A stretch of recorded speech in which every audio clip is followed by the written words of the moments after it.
Ayan. Ibig sabihin daw niyan, manipis na or punit na yung wheel cap.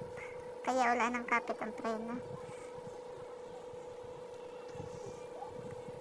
Ayan, kailangan ng palitan. Ayan, kinuha yung well cup, yung pangpalit dun sa napunit na well cup. Kinuha mo na.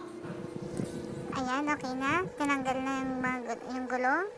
Tinanggal na rin yung wheel cap. Makikita nyo, may tagas talaga siya. Kumuha mo na ng pamalit. Ayan.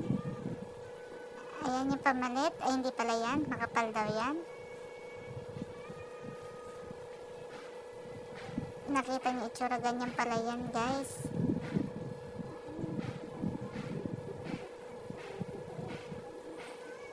Ay, hindi yan. Ayan yung isa, yung pamalit. Ayan, hawak niya. Ayan. Ayan, mataba daw yan. Hindi pwede, hindi match. Kaya yun, kinabit niya na. Kinabit niya na dun sa parang baso-baso.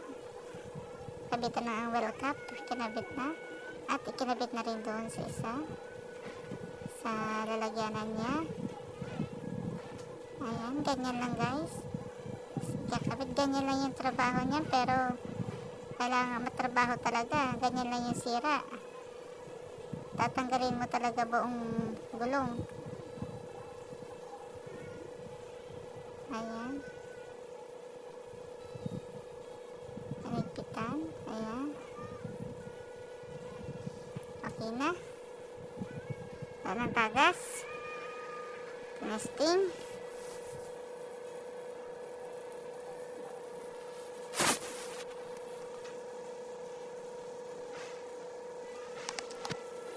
At ikakabit na rin yung brake lining.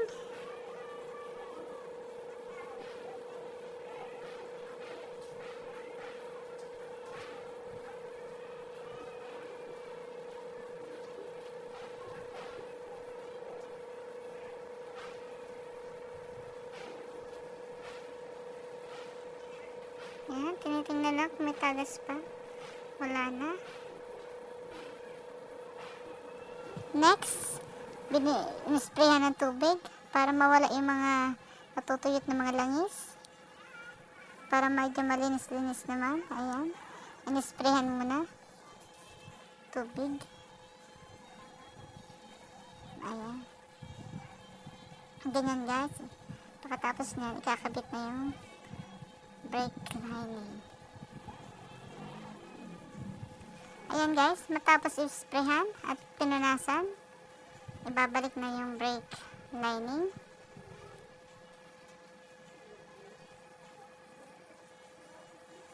Pinunasan na siya para hindi siya madulas gaano. Kasi nagkalat yung grasa kanina na tinatanggal. Kaya in-sprayhan ng tubig. Ayan, kinabit na yung brake lining.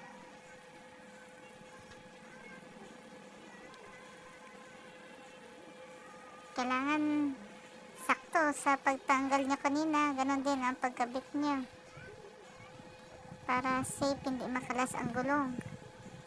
Ayan. Ginagamitan ng mga tools, special tools.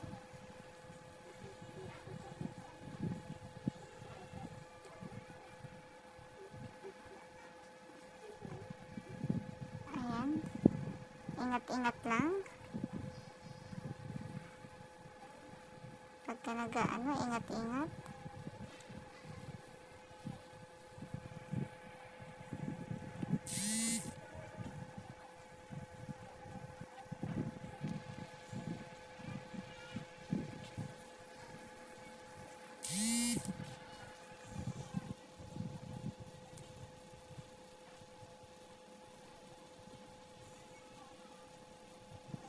Ayan, matapos maikabit yung brake lining, tinayo na yung gulong kasi ikakabit na rin. Punasan uli. Ayan, pinunasan uli kasi maraming grasa-grasa.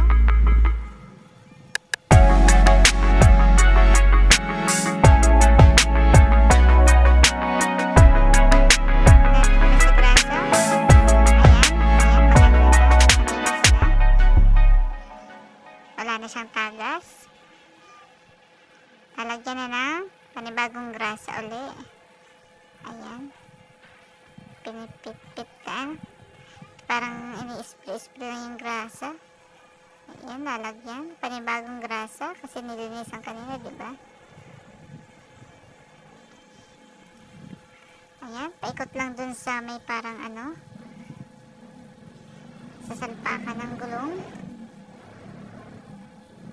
Paikot lang.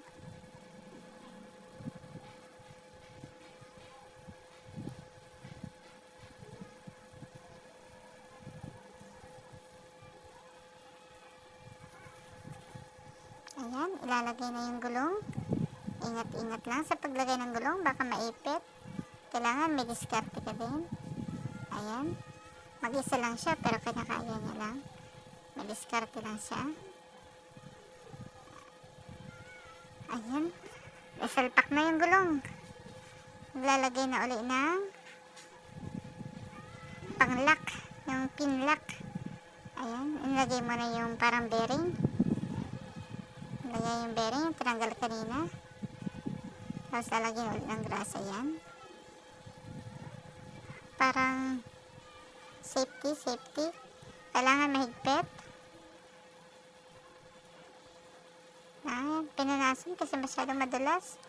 Hindi niya mahigpitan pagka may lang gagamitin. Kaya gagamitan siya ng special tools. Special tools ang gagamitin niya dyan. Panghigpit sa bearing. Ay sa lock ng ano, ng gulong. Yung parang bearing yun eh. Disclaimer lang guys ha.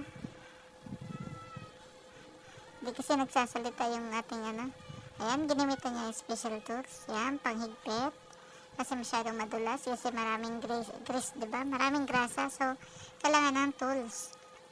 Ayan, hinigpitan. Ayan na. Mahigpit na siya. Ayan. Next, lalagyan na ng pin lock. Yung lock sa ano. Kaya lang nasira ulit yung lock. Sira na din. Kaya so naghanap siya ng panglagay. Hanap siya ng panlagay.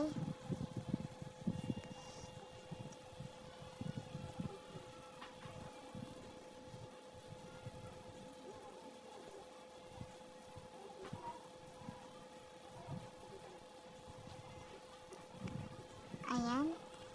Pinapakpak lang ng hindi malakas. Ang purpose niya ay para mag-lock ng gusto. Ayan.